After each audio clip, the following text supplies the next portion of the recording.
Hi everybody, Dr. Jensen. Wanted to walk you through the answer key for lab number 1. I'm one of those people that I just like to show you how to do it, so that way you can see what you did, look at what way it worked on the answers, and kind of learn as you go. And I think it's important to get feedback as quickly as you can so you can maybe go back and look over what you did. So this is a class you really can't fake. You either know what you're doing or you don't.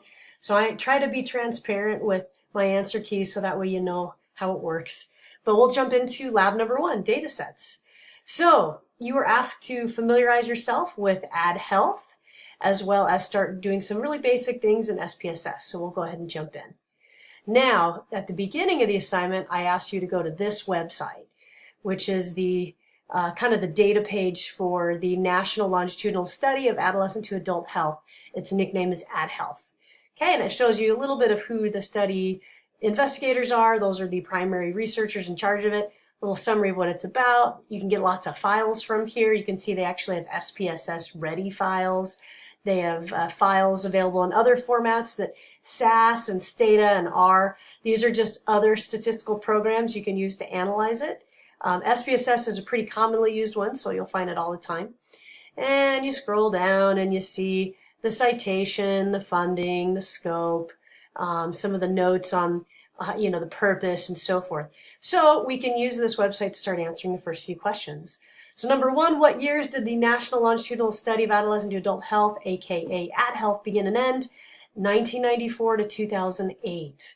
So that was up here right at the top, but you can also find this in several places. So it was 4 waves of data, 94, 98, 2004, 2008, where it followed kids over time. One other thing I want to show you is you can find data just like this all over the internet, but you want to use good sources, right? So up here in the URL, you may notice that it came from something that said umich.edu. That is this website. Okay, so this is called ICPSR, and you're looking at a picture of the University of Michigan. You can kind of see the stadium over here in the corner. So University of Michigan has a huge data repository featured here in this building. It's called the Inter-University Consortium for Political and Social Research, and they basically just house data sets, gigabyte after gigabyte of data. Once people are ready to make it public for other researchers to use and analyze, they store it here at the University of Michigan. So thousands and thousands of researchers come here to get data. So that's actually where your data came from. Okay, back to the lab. Who are the principal investigators of the study, the main researchers that ran it, and what university are they from? So that was also on that webpage. We'll go back here to Kathleen Harris and Richard Udry at University of North Carolina, Chapel Hill. So that's right here at the top. Okay. Continuing on, what is the major government office that funded the study? For this question, you just had to scroll down a little bit and eventually to the section that says funding, and you'll notice that pretty much every office says United States Department of Health and Human Services. There's lots of little child offices underneath that, like National Institute of Health. You have communication disorders, nursing research, general medicine, minority affairs, centers for disease control, and so forth. But the parent agency in government that funded the study was Health and Human Services. So that would have been the correct answer. Lots of other smaller agencies underneath them would have also participated, but the major one was Health and Human Services. Okay, name 4 topics, scope of study that this survey gathers information about. So this is actually just a direct screenshot of what is just below the funding source. So these are just some topics that come out of the study, and you can start to see why we actually use this for criminality, because we look at things like drug use, we look at violence, we have all kinds of different things that we can use to do tests of how things occur together. So any of these topics would have worked just fine for the answer to that question. So you could have named any 4. What 2 research methods were used to conduct the study? Interview and survey. So here, as you go down a little further, you get to a section called methodology. Okay, and in here it shows you there was a random sample of kids. They did this in-school survey right in here. And then later on it says there is this in-home interview. So they actually did a school survey the kids took at school, and then they followed up with an interview at home. So it actually used both interviews and surveys for this study. Okay, now open the AdHealth data file located under tasks in Canvas. Use this file to answer the questions. Find the variable S28Q30, which actually says section 28, question 30 on the survey. Age first tried marijuana, W1, which stands for wave 1. And it gave you the variable name. What does this variable indicate? The age in which a young person first tried marijuana. You can also check the code book.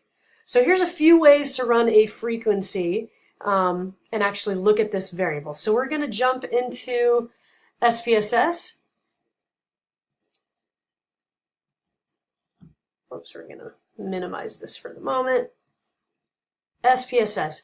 So in here, remember, you'll always kind of be brought in SPSS. You might be in the data view, which you just toggle down here. Move to the variable view. That's the view we're going to be in the most. And then again, I always grab this column and slide it over so I can see more.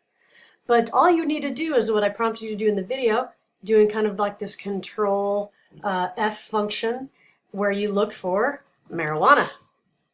And you see it's actually the first variable that comes up, age at which we first tried marijuana. Whoops, I scrolled too far. So it highlights it here. There it is.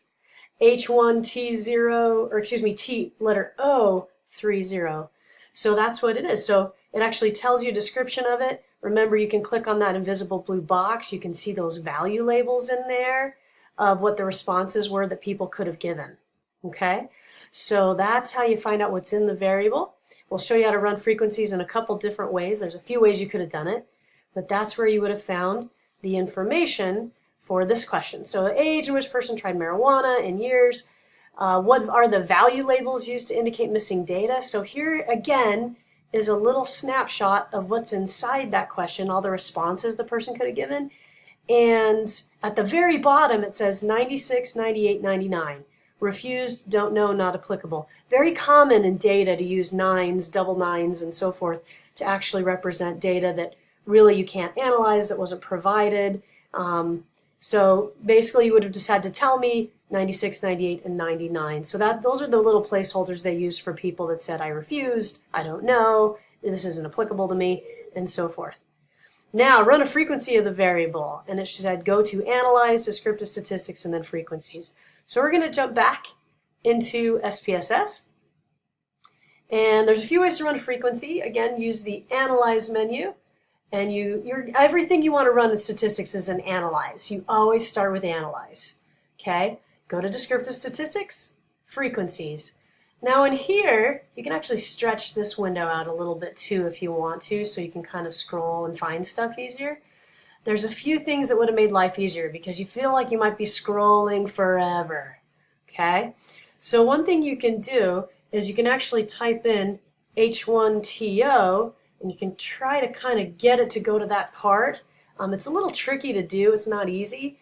So one thing you can do as well that's a kind of a hint is you can actually right-click in here, and you can have it display the name of the variable, or you can have it display the label. Okay, so we just select display variable name, and then we can get those H1TO30.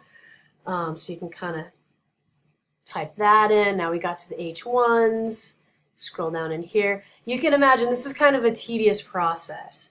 So if I quickly type H1TO, it'll take me to that part. But look, there's just like thousands of variables in here, okay? So this isn't particularly fun, but that's one way you could do it. So once you find the variable you want, H1TO30, you use your arrow, select that variable, and you click OK.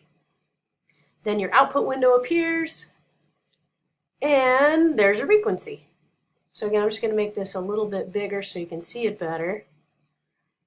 So here is the list of responses of everyone that answered age I first tried marijuana. So these are the responses here under the area valid, and then it says frequency, how many people gave that response. It says percent, the percent of people amongst the total that provided that response. We also have a column that says valid percent. Valid percent actually shows you all the answers up to 100%, which excludes the I don't knows, the not applicables, and the refused, what we call the missing data. And we have cumulative percent as to how this starts to add up, response after response, up to 100. So that's a frequency, basically. Now, again, tedious to have to scroll and do all that kind of stuff. There's a few different ways we could have done this, okay? So another way you can run a frequency is you can actually have your cursor on the variable in SPSS, okay? And then you can actually right-click and ask for descriptive statistics. Once that's highlighted, boom, there we go. Now you actually have a frequency of it. It's a little bit faster way to get a frequency other than scrolling forever, okay? Let me show you a third way. It's same information, just different ways of doing it. This is probably my favorite way. You go back into SPSS and you go to the File menu. You hit File, New, Syntax. And you'll see a window appear that looks like this. It's a big blank screen. This is actually where you can type in codes, okay? So if you have ever done HTML or written web pages or anything, that's kind of what this is. This is command script that can run functions behind the screens without actually having to use a file menu navigation. So we can actually type in some script, and I can teach you lots of different scripts that are convenient. But what's nice is it has kind of a smart function to it. So I'm typing in the word frequencies, and it says, hey, are you typing frequencies? Yes, thank you. And then I'm going to type the word variables, and it says, hey, are you typing variables? Yes. And then I just hit a space, hit the equal sign, space, and then I can actually paste in the name of that variable, or just type it, H1TO30. Then hit period. Period is the way we execute that says, okay, run this. So then all you have to do is you can just highlight that piece of script. I want a frequency on the following variables, equals, type the name of the variable, hit the play button, bam, you actually have a frequency of that variable. And you can do lists of variables if you want to. If you want to run like frequencies on 30 variables, you can just paste them all into that syntax editor and it'll run all of them. So those are 3 different ways to get a frequency. Now the question asked you in our lab, so there's the, again, value labels. You run your frequency, and here's the frequency. It asks you, though, how many total children provided a valid answer to the question, okay? So you go to that frequency column, and you notice there's a valid that's over on the side. These are the people that gave us a valid response, okay? And then you see a total at the bottom, which says 6,406 children. Then we kind of have a line, and then it says missing. And there's kind of 59 kids that said refused, 37 kids that said I don't know, 2 kids that said not applicable, okay? And then it says a total 98. So it kind of sections out the people that didn't give a valid response and subtracts them from the total. So the total valid responses is 6,406. The total responses that include all the I don't knows and the missing data is 6,504. But the valid answer, we want this one. Okay, how many total children refused, didn't know, or indicated not applicable? All you would have to do is look at this total and say there were 98. Okay, how many total children reported trying pot at 10 years old or younger?